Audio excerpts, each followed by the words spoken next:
ہمارے اس سلسلہ بیان کی دوسری کڑی آج ہمارے اس موضوع کے تسلسل میں ہوگی جو ہم نے کل شروع کیا تھا اور یہ وعدہ کیا تھا کہ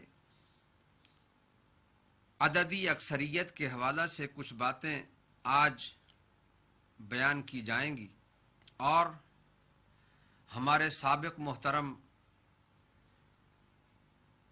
پروفیسر ڈاکٹر محمد طاہر القادری صاحب نے اپنے بیانات میں جس طرح سے استدلال فرمایا ہے اس کا ہم مدلل جواب دیں گے اور ان کی طرف سے جن دلائل کو ذکر کیا گیا ہے ان کے کمزور، ضعیف اور بے بنیاد ہونے کو ثابت کریں گے اور اسی سلسلے کی پہلی کڑی میں ہم نے یہ بیان کیا کہ عددی اکثریت کو انہوں نے معیار حق قرار دیا تھا جو کہ خلاف قرآن مجید ہے۔ قرآن مجید کی صریح آیات جن میں سے بعض ہم نے کل پیش کی تھیں، ان کی روشنی میں یہ بات واضح ہو جاتی ہے کہ عددی اکثریت معیار حق نہیں ہے، اور ہمارے سابق محترم کو یہ مغالطہ ہوا ہے کہ عددی اکثریت حق کا معیار ہوا کرتی ہے۔ یعنی اس کا مطلب یہ ہے، وہ یہ کہنا چاہتے ہیں کہ جہاں اکثریت ہو تعداد کے لحاظ سے، افراد کے لحاظ سے، گنتی کے لحاظ سے، اس گروہ کو حق سمجھا جائے گا، خواہ وہ کچھ بھی ہوں، کوئی بھی ہوں۔ یہ ان کا ایک معیار ہے۔ اصل میں ان کے مذہب کی بنیاد بھی یہی ہے کہ وہ ظاہری تعداد کی اکثریت کو معیار حق سمجھتے ہیں، اور اسی بنیاد پر انہوں نے اپنے پورے نظام خلافت جو ان کے ہاں ہے اس کو انہوں نے قائم کیا ہوا ہے، جو کہ صریح آیات الہیہ، آیات قرآنیہ کے خلاف ہے۔ ظاہر ہے کہ جب کسی عقیدے کی بنیاد ہی اس کمزور استدلال پر قائم ہو، جس کا اصول ہی یہ ہو، اس کے فروع کیا ہوں گے۔ ہمیں تفصیل میں جانے سے پہلے اتنا عرض کرنا ضروری ہے کہ عددی اکثریت کو قرآن مجید نے رد کر دیا ہے۔ پہلی بات تو یہ ہے کہ ان کی یہ اعتقادی بنیاد ہی ختم ہو گئی، ان کے نظریاتی عقائد کا وہ اصل اور اساس کا جو انہوں نے لوگوں کے سامنے بڑی زور شور کے ساتھ، بڑی قوت کے ساتھ اور بڑے خاص انداز میں اپنے مخصوص لہجے میں بیان فرمایا، وہ کھوکھلا ہو چکا ہے۔ ہم نے کل اپنی بحث میں ان آیات مجیدہ کا تذکرہ کیا جن میں اللہ تعالیٰ نے عددی اکثریت کو، یہ لفظ یاد رہے کہ عددی اکثریت کو خداوند عالم نے کن الفاظ سے یاد کیا۔ خداوند عالم نے انہیں بے عقل کہا، حق کو ناپسند کرنے والے کہا، جاہل کہا، کافر کہا، جھوٹے کہا، فاسق کہا، ناشکرے کہا، مشرک کہا، گمراہ کہا، اور ظاہر گمان کی پیروی کرنے والے کہا۔ اور اس کے علاوہ متعدد آیات ایسی ہیں قرآن مجید میں کہ میں ان میں سے ہر ایک کو یہاں بیان کرنا وقت کا ضیاع سمجھتا ہوں۔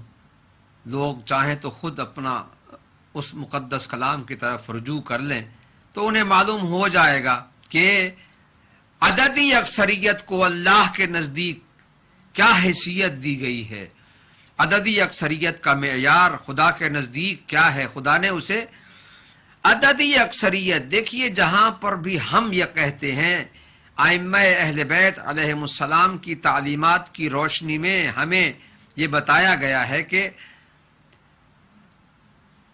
کثرت یا اکثریت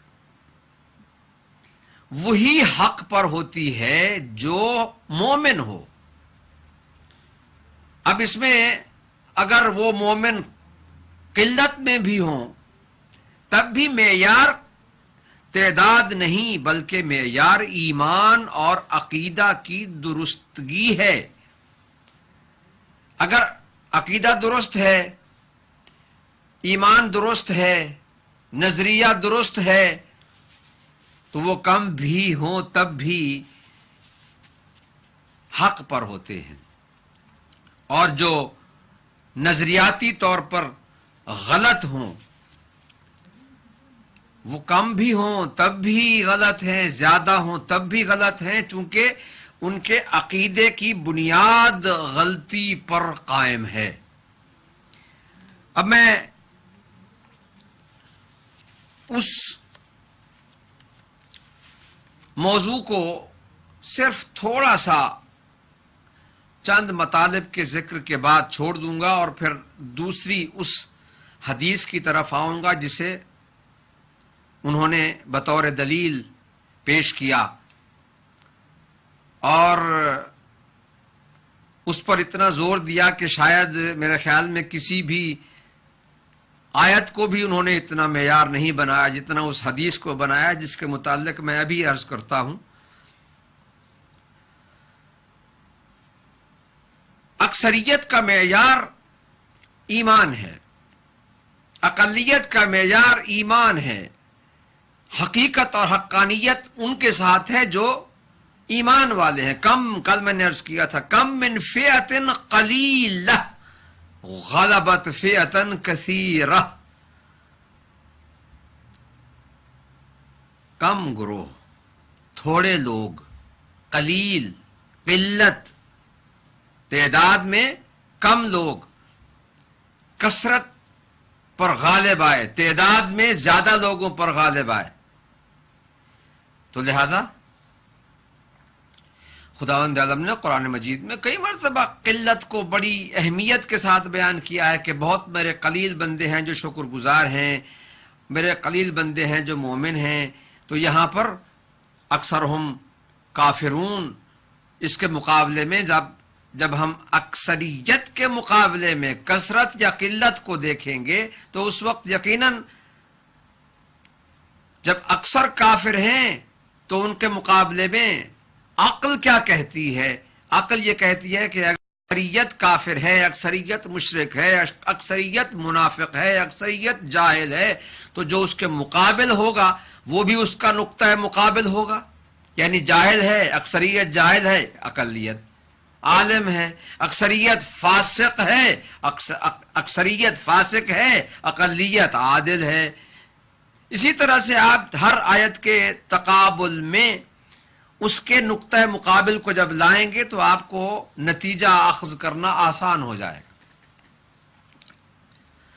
لہذا یہ ثابت ہوا کہ عددی اکثریت معیار حق نہیں ہو سکتی کسی بھی صورت میں.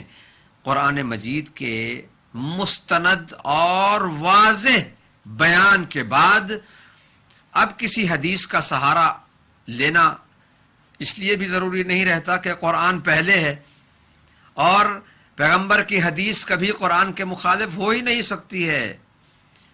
حدیث کو اتنی ہی ہم اہمیت دیتے ہیں، زیادہ نہیں دیتے، اتنی ہی دیتے ہیں کہ اتنی وہ قرآن کے مطابق ہو. اگر نہ ہو تو اس کا مطلب یہ ہے کہ وہ حدیث رسول نہیں ہے.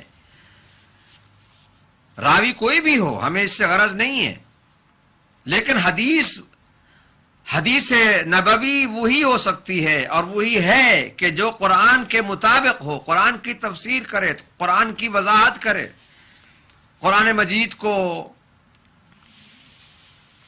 ہمارے سامنے قرآن مجید کے معانی و مفاہیم کو کھل کر بتائے.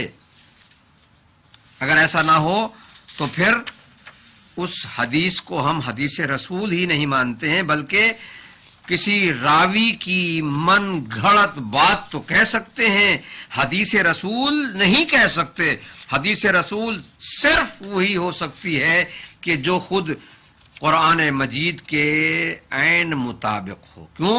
اس لیے کہ خداوند عالم نے پیغمبر اکرم خاتم الانبیاء محمد مصطفیٰ صلی اللہ علیہ وآلہ وسلم کو بھیجا ہی اس لیے ہے کہ وہ لِتُبَيِّنَ لِلنَّاسِ مَا نُزِّلَ إِلَيْهِمْ، تاکہ وہ واضح طور پر بیان کریں کہ اللہ تعالیٰ نے ان کی طرف کیا نازل فرمایا ہے۔